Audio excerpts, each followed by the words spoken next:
morning. Thank you for coming. I'm Susan Cooper, Director of Public Affairs at the National Archives, and I know it's a really icky day outside, so we especially are grateful that you slogged through the rain to join us.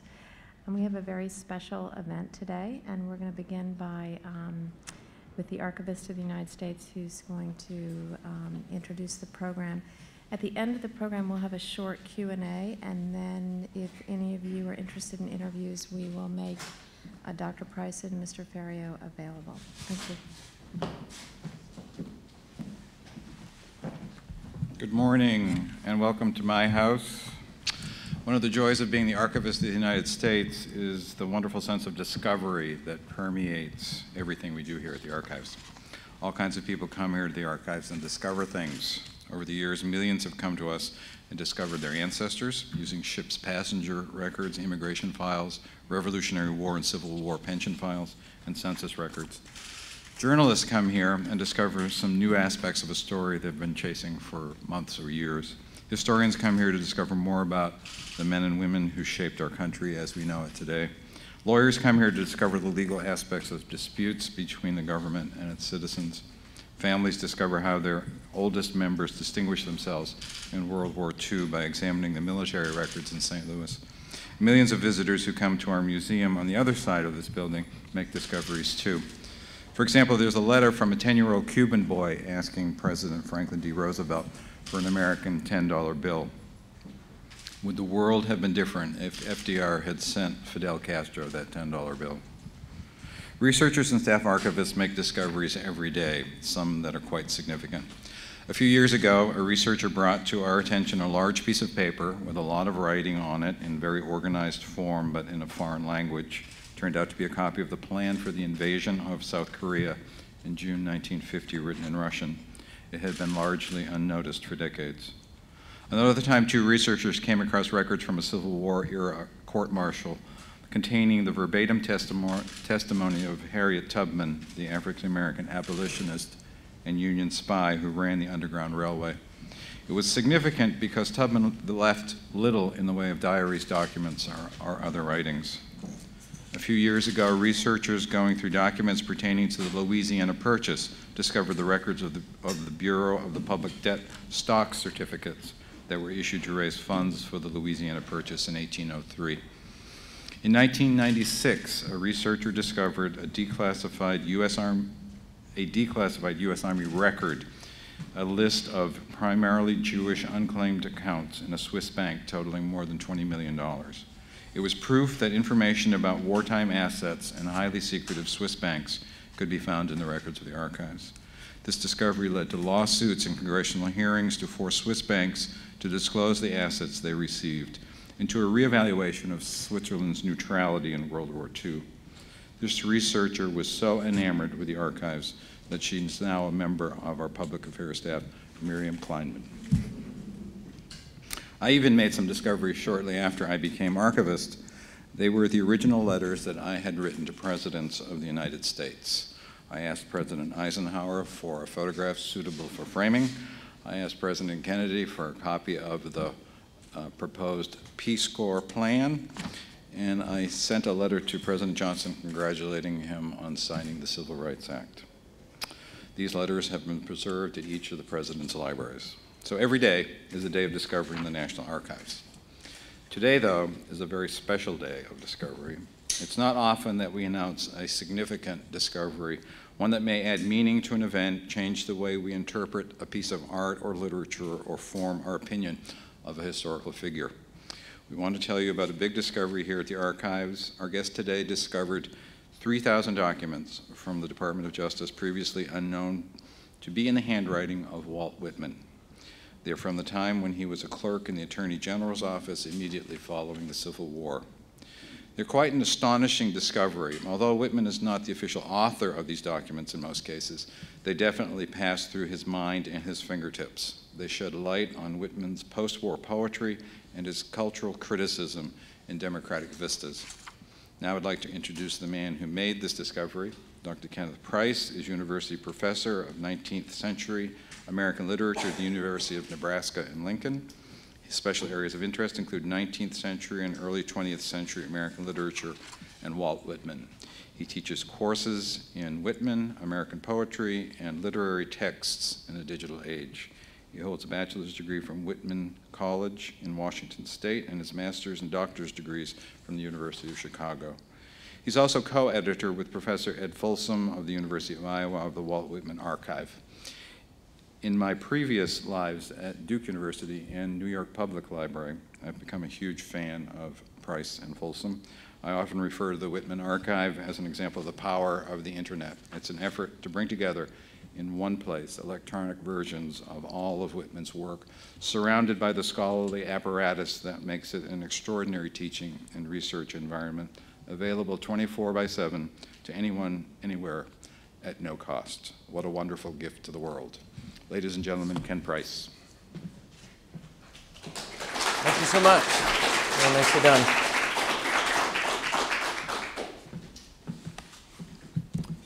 Many thanks to all of you for coming today. It's, of course, a rare treat to announce the discovery of newly identified documents in the handwriting of a major writer. Over the past couple of years, I've had the good fortune to find, as the archivist mentioned, nearly 3,000 Walt Whitman documents. Now, of course, we have questions.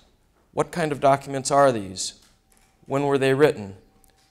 Why did they go unnoticed for so long, and how were they discovered? What do they tell us that we didn't know before about Whitman and his time?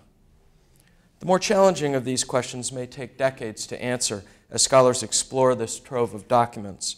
I can nonetheless put this find in context and offer some preliminary observations. A New Yorker by birth, Whitman first came to the Washington, D.C. area in December 1862 following the Battle of Fredericksburg. He had rushed to the front to check on his brother George, whose name had appeared on a casualty list. Once assured that his brother would be fine, he had a superficial cheek wound, Whitman began aiding the many seriously wounded men as they were transported to Washington. In the following years, he visited tens of thousands of wounded and sick soldiers in Washington, D.C. hospitals, soldiers from both North and South, to whom he dispensed oranges, stationery, small amounts of cash, candy, bread pudding, and love. He was a sustaining presence to many frightened young men suffering from amputations, dysentery, smallpox, and a variety of other debilitating wounds and ailments. He wrote, quote, "I do not see that I do much good to these wounded and dying, but I cannot leave them." After the war, several soldiers credited him with saving their lives. Whitman lived in Washington, D.C. for a decade from 1863 to 1873. During this time, he established himself as a great poet of the Civil War, and his volume Drum Taps, published in 1865 and later folded into his best-known work, Leaves of Grass. To support himself and to help fund his work aiding soldiers, Whitman secured low-level government work. The Washington City Directory listed him not as national poet, nor as missionary to the wounded, but instead as Whitman, Walt, clerk. He functioned primarily as a secretary of the day, spending much of his time as a scribe or copyist. He worked in the Army Paymaster's Office, the Bureau of Indian Affairs, and the Attorney General's Office. All of the documents I found were in the records of the Attorney General's Office. Whitman's work as a clerk has received surprisingly little attention from biographers. When scholars have described his government work, they suggest he took things casually, sauntered into work when he wanted to, put in a few hours, and then left when he felt like it. The evidence I've collected paints a very different picture. He worked steadily and produced a prodigious amount of material. Or as Whitman himself put it in reminiscing about his time as a clerk, quote, "It is a great mistake to suppose the positions all or mostly sinecures. Some of the clerks work like beavers." Those above him in the Attorney General's office valued the clarity of his handwriting, it is outstanding, and the quality of his intellect. In 1866, for example, Attorney General James Speed wrote to J. Hubley Ashton, his Assistant Attorney General, letting him know of plans to dedicate a bust of Abraham Lincoln in Speed's hometown of Louisville, Kentucky. Too busy with other obligations to complete his speech, Speed asked Ashton to, quote, see our friend Walt Whitman and ask him whether he will take my rough draft of an address and revise and finish it. I have a notion that if he has the time and is in the mood, he can do it better than any man I know, end quote. Whitman's work as a clerk has prompted few investigations, perhaps because there's been such great interest in other aspects of his life. His poetry is so memorable and his service to the wounded so moving. I came across these government documents because for the last 15 years, I've been working with other staff members of the Walt Whitman Archive to edit the writings of Whitman. In our ongoing search for documents, it occurred to us that there might possibly be a few samples of Whitman's work as a clerk from 1863 to 1873 still surviving somewhere in government records. I made an initial trip here, specifically to the National Archives 2 building in College Park, Maryland, hoping to find 4 or 5 documents in Whitman's handwriting. My first day of searching was initially disappointing, and I began to get bleary-eyed as I turned over hundreds of documents and found nothing. Then suddenly I turned a page in one of the vast letter books containing office copies of outgoing correspondence, and there it was, an entire page in Whitman's hand. Then a few more documents in the handwriting of other clerks, and then I found a whole string of documents entirely in Whitman's handwriting. We have a sample of one of these letter books here for this presentation. There's actually 2 of them there. And, they're quite large, about 900 pages typically. I was astonished to find several hundred documents that first day, and over another 8 trips to Washington, I've located hundreds, even thousands more. What will happen to these documents? The Walt Whitman Archive will present high-quality color facsimile images of these documents, along with searchable transcriptions. The facsimile images are especially important since not more than a handful of these documents are signed or initialed by Whitman. One of the few documents that is initialed we have here for exhibit. It is a July 13, 1868 letter in Whitman's hand having to do with pensions. A marginal note, also in Whitman's hand, says, quote, this letter has been withdrawn and canceled. It's to be considered as never having been written. W.W. That is this one here. Identification of almost all the other documents depends on recognition of his handwriting, and it is important to provide the evidence in full. These documents will be mounted in an online environment containing previously known pieces of signed correspondence. Users are welcome to judge for themselves the authenticity of the documents. All material that we present, Whitman's poetry, prose, photographs, personal correspondence, scribal documents, and more, is made freely available to a world audience at whitmanarchive.org. We're able to do this thanks to support from 4 different universities and grants from various federal agencies, including the Institute of Museum and Library Services and the National Endowment for the Humanities. For the discovery announced today, we have a special indebtedness to the National Historical Publications and Records Commission, NHPRC, the publishing arm of the National Archives. We offer them our heartfelt thanks. Their support will enable us to publish the first 2,000 of the newly discovered scribal documents by next September. Should these documents be dismissed because Whitman was not the sole author of them in a typical sense?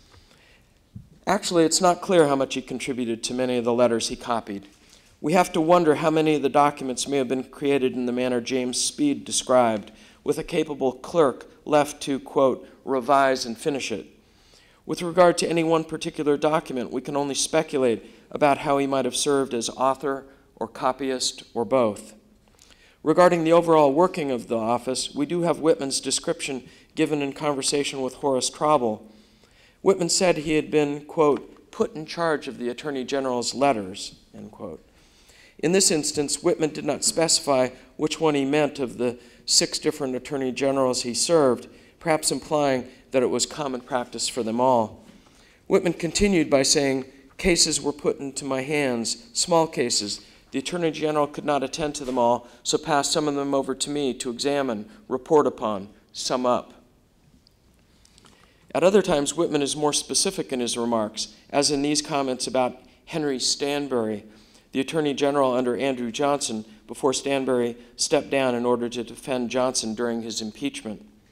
Quote, I was the Attorney General's clerk there, he said, and did a good deal of writing. Stanbury seemed to like my opinions, judgment.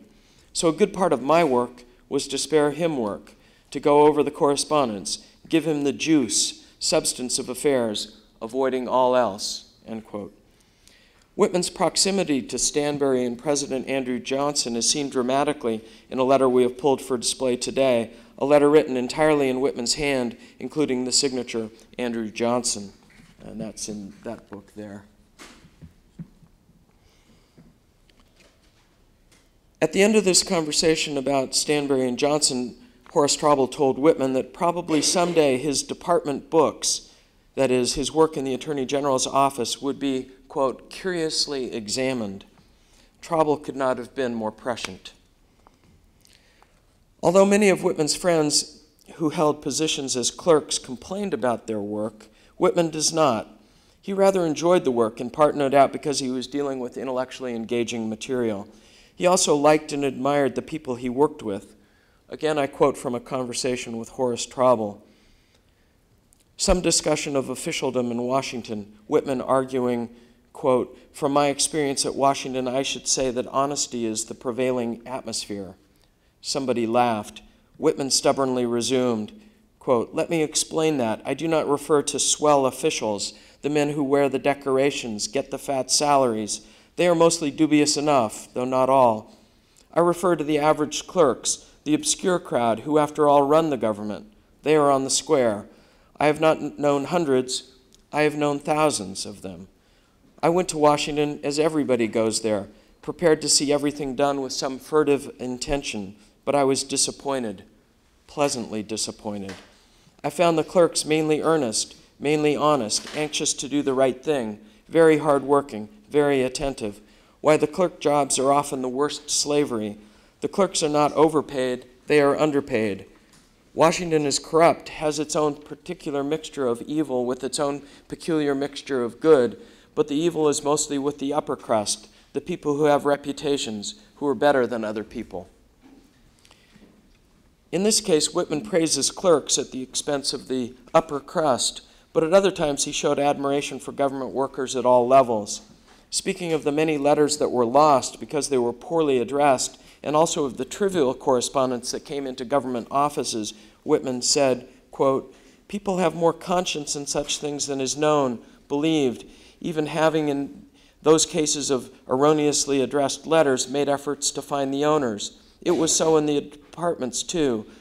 The chiefs were very accommodating, for instance, in the answering of letters, some of them verging on idiocy, yet all conscientiously consulted, replied to. I have known this not in the case of the clerks alone, but have known heads of departments with whom it was a principle, end quote. In our time, when government employees are too often regarded with suspicion simply because they are government employees, it's refreshing to hear such an opinion. Whitman's experiences in Washington offices have rich implications. In Washington, Whitman was an actor near the epicenter of government efforts to reshape the nation in the aftermath of war. We can now pinpoint to the exact day when he was thinking about certain issues. Some of these documents treat routine administrative matters, for example, appointments of officials, salary payments, and book orders, but others treat civil rights, war crimes, treason, Western expansion, the rise of the Ku Klux Klan, and a host of international incidents. He treated closely related matters while revising Leaves of Grass and drafting his probing analysis of the condition and prospects of the U.S. in democratic vistas. His network of friendships in Washington offices also shaped his ability to get government jobs and to advance his literary career. For example, Whitman sent a copy of his poem, Proud Music of the Sea Storm, published in the Atlantic Monthly in February 1869, to an acquaintance named Julius Bing, a clerk of the Joint Select Committee on Retrenchment in 1867 and 1868. In response, Bing wrote a lengthy letter urging Whitman to write a poem about the child crusades. The poem was attempted by Whitman but never realized as such. Whitman's notes on the topic and trial lines can be found in the Harned collection at the Library of Congress. To the best of my knowledge, this aborted poem has not received any critical commentary, but I think it's well worth study because it's a rare instance of Whitman in effect collaborating on a poem. And it also shows how addressing an international issue of the remote past, but with one with continuing resonance in his time and in our own. Imagining a firm wall dividing Whitman's creative life and his work as a clerk is misleading. At times, Whitman used his office address as his literary postal address, and he worked in the office at night. The heat and lighting were important benefits. Moreover, he first gained his clerkship with the help of Ralph Waldo Emerson, who recommended him on literary and patriotic grounds. And it was because Whitman's Blue Book, his personal and very heavily revised copy of the third edition of Leaves of Grass, was found at his government desk that he lost his earlier job at the Bureau of Indian Affairs. James Harlan, Secretary of the Interior, judged the book to be immoral, though Whitman's allies staunchly defended it and helped him to secure a new post in the Attorney General's office. During his Washington years, Whitman's literary and clerical lives regularly occurred in the same physical locations and no doubt out of related emotional and psychological circumstances. In 1998, one commentator noted that, quote, "the Reconstruction era Whitman remains the Whitman who is yet to be fully scrutinized by scholars and readers alike." That comment was made with reference to his known writings.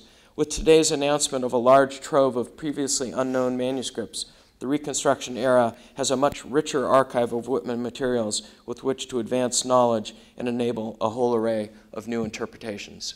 Thank you.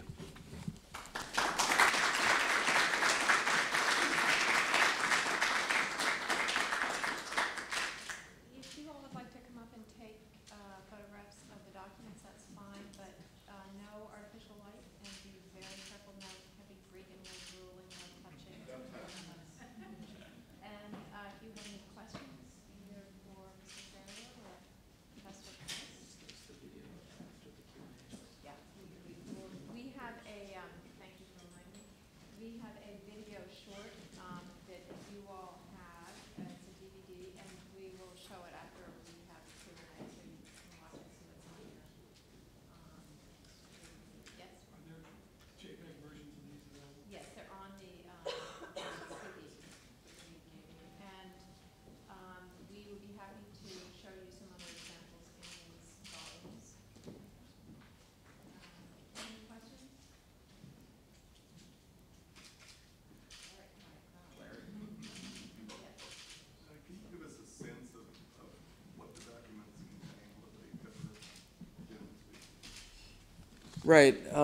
It's all manner of things. I mean, some of the interesting ones deal with, and we have a couple of slips in the books for example, the trial of Jefferson Davis and a movement to quash, the word was squash it. Another document deals with international copyright law as it applies to Henry Wadsworth Longfellow. It's interesting to think about Whitman writing out in longhand this letter about one of his poetic rivals. You know, there's no mention of this in any of his other correspondence, and suddenly you have a whole different sense of the relationship between Whitman and a major poet of the time who was much more popular than Whitman in his day. There's stuff about railroads and the land to the west. There's concern about Mormons in Utah and polygamy and the issues surrounding that. I mean, every manner of things. A whole lot of the immediate post-Civil War material deals with voting rights of one kind or another. A lot of people who'd taken up arms against the nation, had their voting rights taken away from them, and then, of course, there was the issue of enfranchisement of African Americans. Sorry, I may have missed this earlier, so it's a bit late, but where has this material been sitting all these years? It's been in the National Archives. It's, the best hiding place is to hide something in plain sight. I mean, the major repository. It's been right there. The stunning thing, in a way, is that people haven't looked harder for this material. I should say that, in 1943, there was an article in the major literary journal, PMLA, by a guy named Dixon Wechter, who talked about Whitman as a clerk and had gone to the National Archives and had found some documents, but he doesn't give any sense of how many he found. And after reading the essay, you come away thinking he found 6 or 10 items, and that was it. And most of them deal with, documents that he signed affirming his appointment and asking for a leave of absence. And it doesn't give you any of the sense of the literally thousands of documents that are there. Yes? Hi. Do you think this will increase interest? I mean, there's already a lot of interest with the 150th anniversary of the start of the Civil War. Do you think this is just going to heighten interest in Civil War sites?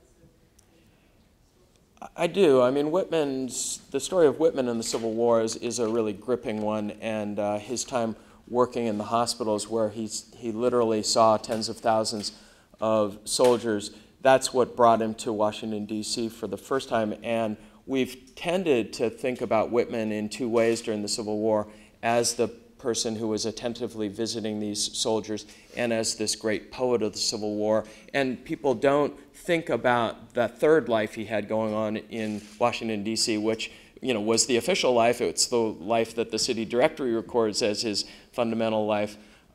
It's the life that funded the other two lives. There's also an interesting way in which in all three arenas he was serving as a scribe, arguably.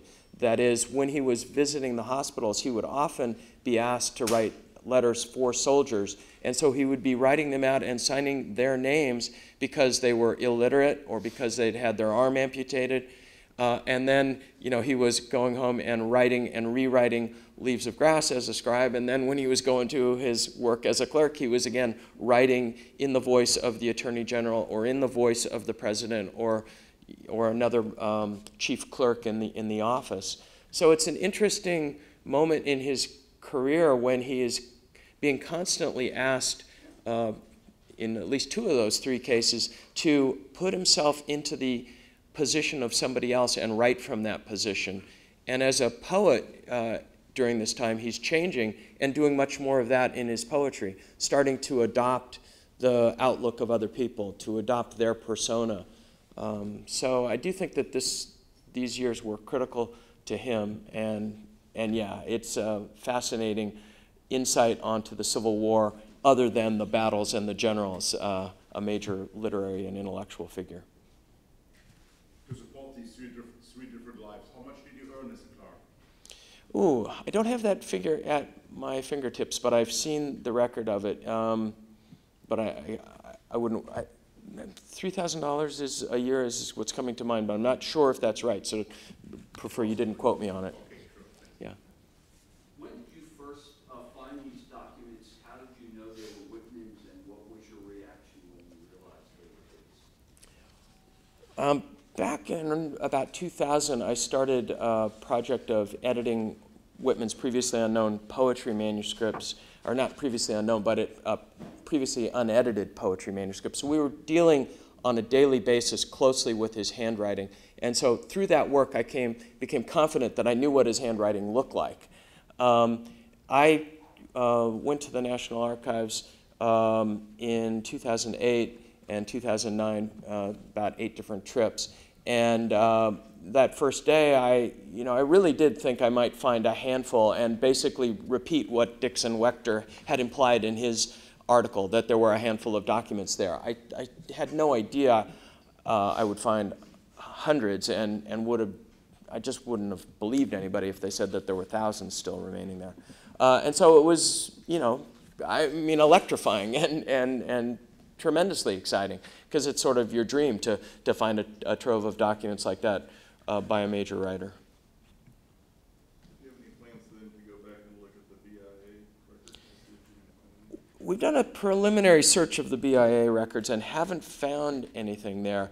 I was looking it up online. I think is it 9 million or 10, no, 9 billion or 10 billion pages of documents in the National Archives.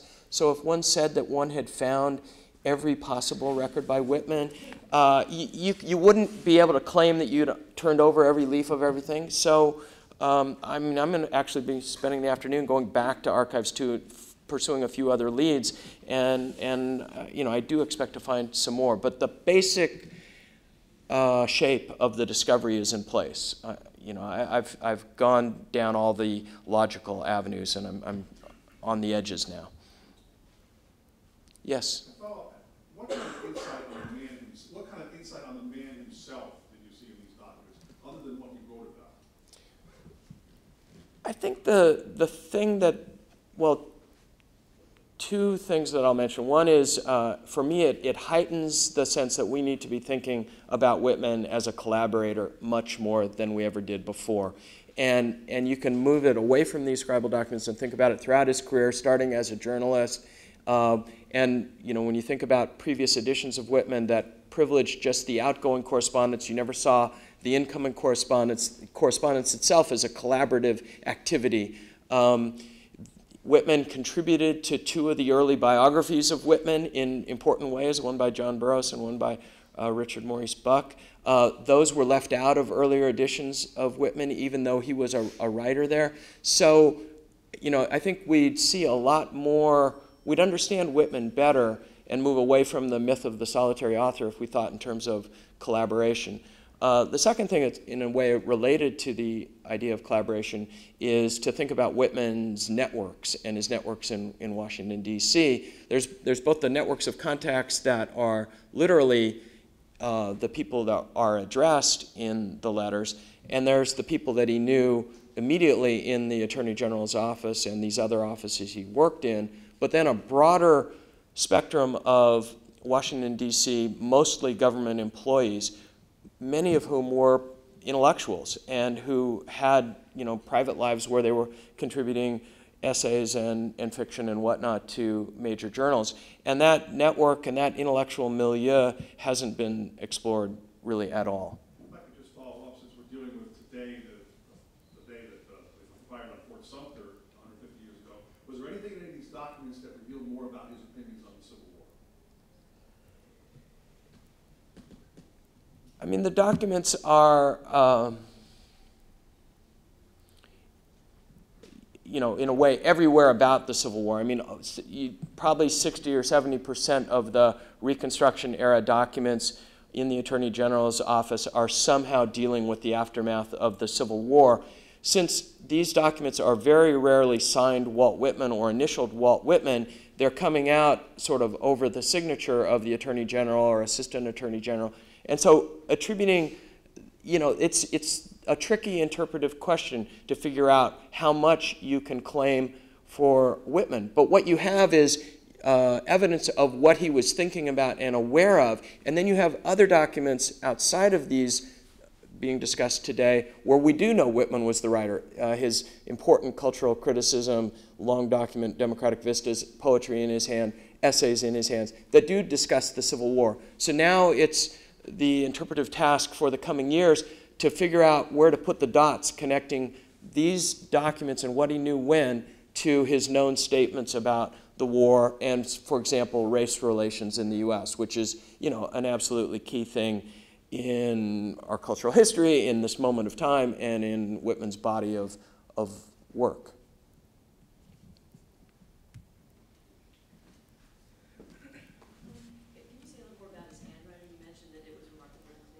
Mm-hmm. Well, I can say a couple things about his handwriting. One is that when Whitman was writing for himself, his personal documents tend to be very messy, and so the poetry manuscripts, I mean, they're just written over and over and over, and it's a mind-boggling thing to try to figure out just even the sequence of things. These government documents tend to be fair copies of letters that are records for the office of what went out, and they are, remarkably clean. And so what you have is identical letter forms, but entirely different holistic effect with, messiness on the one hand and clarity and cleanliness on the other. So that takes a little getting used to. But yeah, there's certain characteristic letters. He has a D that, wraps back and he makes an X in an unusual way that the first few times you see it, you don't even think it's an X, and a few things like that.